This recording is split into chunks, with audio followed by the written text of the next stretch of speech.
Hi again then guys, and welcome to another countdown or best of list for Gran Turismo 6 in particular. And we've already covered, of course, the top, or at least my top 20 best rear-wheel drive cars on Gran Turismo, and there's a very strong selection of them. You've got supercars, sports cars, normal everyday cars which just happen to be really good. This time we're moving to the opposite. Front-wheel drive cars. Now, front-wheel drive cars tend to be more associated with stuff like hot hatches or smaller coupes, but that's not always the case. There are some bigger and significantly more powerful vehicles which still use front-wheel drive. And due to the nature of the front-wheel drive cars that are on Gran Turismo, we are making an exception from the no race cars included rule, because there are actually some really good front-wheel drive race cars, and whereas, of course, there are loads of rear-wheel drive race cars, with front-wheel drive ones, they tend to stand out a bit more because there are so few of them on Gran Turismo. So, this isn't a countdown, this is just a selection of what I would say are the 15 best. So let's get straight into it. Kicking us off, first of all, is the Honda City Turbo 2, a youth-inspired and very youth-oriented vehicle. It looks kind of like a homologation rally special from the 80s and 90s, like the Lancia Delta, that kind of thing. I personally think it's a great-looking car, and it's a seriously quick little car as well, and a surprisingly cheap one. Next up we have another fantastic example of a sleeper car, the Alfa Romeo 156. To say this car is fast really is an understatement. It's got over 500 horsepower, it can do around 225, 230-ish miles per hour without NOS or slipstream, and as you can see here, it can go even faster when you do use NOS. And speaking, as we were in the intro of the video, of front-wheel drive race cars and how few of them there are, this is probably the most notable example. It's the fastest front-wheel drive car in the game around a track, that's not including top speed. It's the Nismo Nissan GTR LM. Opinions are divided, and it wasn't a successful vehicle in real life, and admittedly is a very niched vehicle on the game and the PP is far too high. But that doesn't change the fact that it's the fastest FF car in the game. It is still a pretty quick vehicle, and if you tune it correctly, the handling can actually be deceptively good. Next up we have a monster of the front-wheel drive category, one of the best, if not the best, all-round front-wheel drive cars in the game, the Ford Focus RS. It's ridiculously lightweight in comparison to its rivals, it's powerful enough to give it dominating performance, and it's one of those cars which is so quick that some lobbies won't even allow you to use it. And to be honest, that's kind of a drawback in practice, but the fact remains, it's a brilliant car. Next up we return to the much faster straight line machines of the front wheel drive category, like the Alfa Romeo 156. This is also a four-door, the Dodge Neon, in effect SRT4, and alongside the Alfa 156 and the Mitsubishi Eclipse GT, this is one of the fastest front wheel drive cars in the game. In fact, for pure top speed, it's about as quick as the Nismo LM car. That's pretty impressive for what is essentially quite an unassuming little sedan.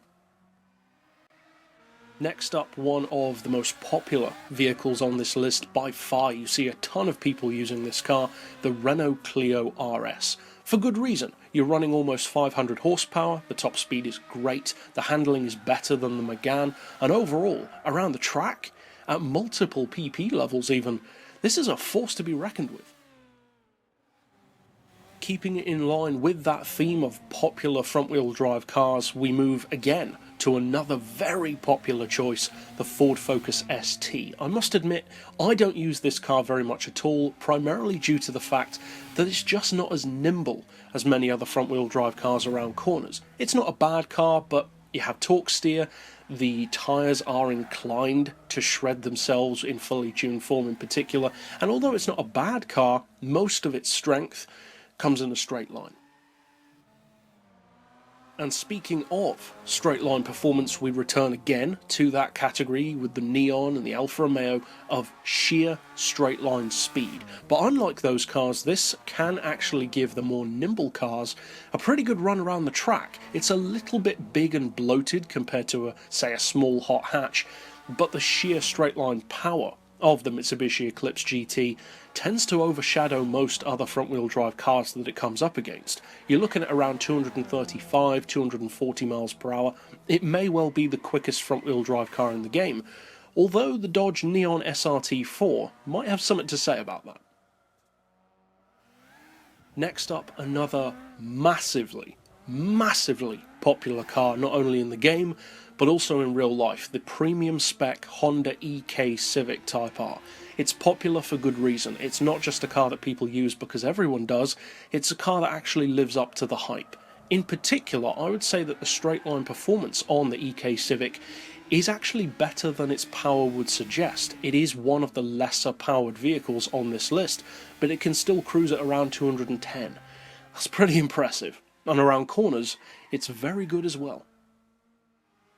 Again, we have another popular JDM model of front-wheel drive car, but this time a slightly more niched one than the EK Civic, the Toyota Starlet Glanza. This is a car which people who love really love, and it's not hard to see why. Around the track, this is a weapon. It doesn't have the sheer power even of something like a Civic Type R, but it's still extremely rapid.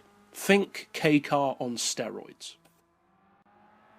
And speaking of vehicles like K-cars and smaller vehicles, this is, as I've mentioned on the channel before in my Dark series, one of the best sleepers in the game. The Nissan Micra, as we call it over here, but the March, as it's called in the game. This car is a deceptively effective weapon. At the 475 pp level, it can fly, and I mean fly, around the Nürburgring Ring. It can put sports cars to shame. Despite the fact that it's not running that much more than 200 horsepower, it's the epitome of a small, cheap, track day weapon. Next up, we move into one of the relatively few front-wheel drive concept cars on Gran Turismo, the Suzuki Concept S2. It would eventually, of course, become the Swift in production form, and although the Swift is a nicer car overall due to the price and the premium spec, if you're looking purely for performance, this is the one to go for. It's lighter and more powerful than the Swift, and around the track, it's a seriously capable machine. Next up, we have a car which I've talked about at length on the channel and really extolled the virtues of, despite the fact that I don't really like the car in real life, the Mini Cooper S. This is another case, like the Nissan March, of being an understated track monster. Again, in particular around the Nürburgring Ring, but definitely around other tracks as well. The Mini Cooper S is, in a similar way to the Civic, a car which goes beyond its raw numbers. Next up, we have a car which I personally came to love through reviewing it. It's a car which I didn't pay much attention to before, but now I'm actually a huge fan of it. The Toyota Sprinter Truno. I personally view this as essentially Toyota's equivalent to the Integra Type R, and anyone who knows how I feel about the Integra knows how high praise that is. And finally, rounding out our list in last but definitely not least, the Integra Type R, in particular the DC2. Anyone who knows me and the kind of cars that I like isn't surprised at all that this is here. I'm a huge DC2 Integra fan. It's my favourite front-wheel drive car of all time, and it's a brilliant car. I'm not just saying that because I love it, it just is a brilliant car. In all forms, it's light, powerful, fast, and affordable. But overall, any of the cars on this list will give you fantastic value for money, and I'd recommend checking them out. But overall, that's it for this particular countdown, and I'll see you guys next time. But for now, as always, thanks for watching.